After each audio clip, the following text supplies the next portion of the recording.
जो भी मुगल शासक रहे हैं वो हमारे देश के तो थे नहीं, बाहर से आए, आक्रांता के रूप में आए। उन्होंने इस देश को लूटा, खसोटा, आक्रमण किए और हम इनसे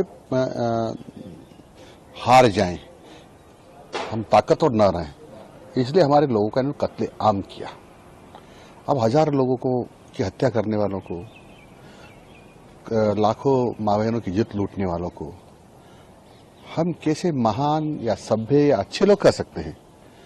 तो ये पाठ्यक्रम में पढ़ाया जा रहा था वो बिल्कुल गलत है। हमारी जनरेशन या हमें उनके मन में हीन भावना पैदा करने के लिए पढ़ाया जा रहा है कि हमारे पूर्वज कमजोर थे, लाचार थे और जिन शब्दों का प्रयोग कर रहे पाठ्यक्रमों में नीच थे, निरामे थे, ऐसा पढ़ाया जा रहा है जो बिल्कुल ही गलत है। हम लोगों को वो पढ़ाया जाना चाहिए जिससे हमारी जनरेशन में ऊर्जा का संचार हो, प्रेरणा मिले और हम बड़ी से बड़ी जोखिम से भी लड़ सकते हैं। ऐसे लोग जो आदर्श के रूप में हैं हमारे सामने, उनको पढ़ाया जाना चाहिए। औरंगजेब के बारे में आपने कहा, क्या सच है ये? क्या पूरा औरंगजेब के इतिहास के लिए देखें तो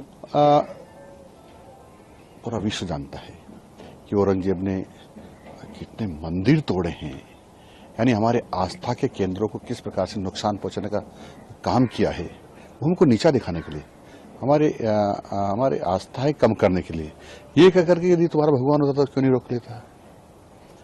और इस तरह से हमको अपमानित करने के लिए, देश को अपमानित करके, देश को नीचा दिखाने के लिए, हमारी जनरेशन को, आने वाली जनरेशन को नीचा दिखाने के लिए और उस समय के लोगों को प्रताड़ित करने के लिए सब किया गया था, जो नहीं पढ़ाना चाहिए था। अकबर को लेकर आपने कहा कि अकबर बलात्कारी था।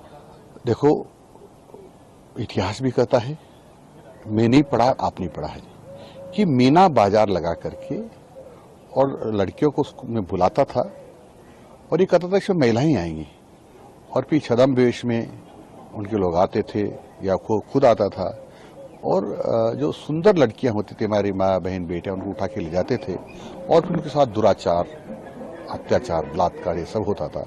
तो ऐसे लोगों को हम आक्रमणकारी हैं, बलात्कारी हैं, दुष्ट हैं, आक्रांता हैं, उनको महान कैसे कर सकते हैं?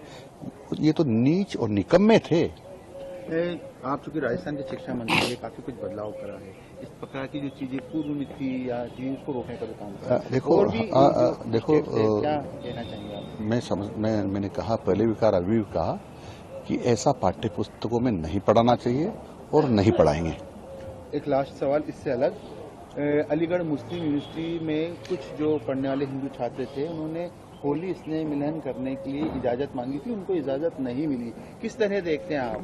ये दुर्भाग्य है हमारा कि विश्वविद्यालय जैसा और उसके मुखिया होली मनाने की अनुमति न दें, वो भी यूनिवर्सिटी के भवन में नहीं, उसके कैंपस में जहाँ अलग से कोई क्लब बना होगा और उसमें परमिशन मांग रहे हैं।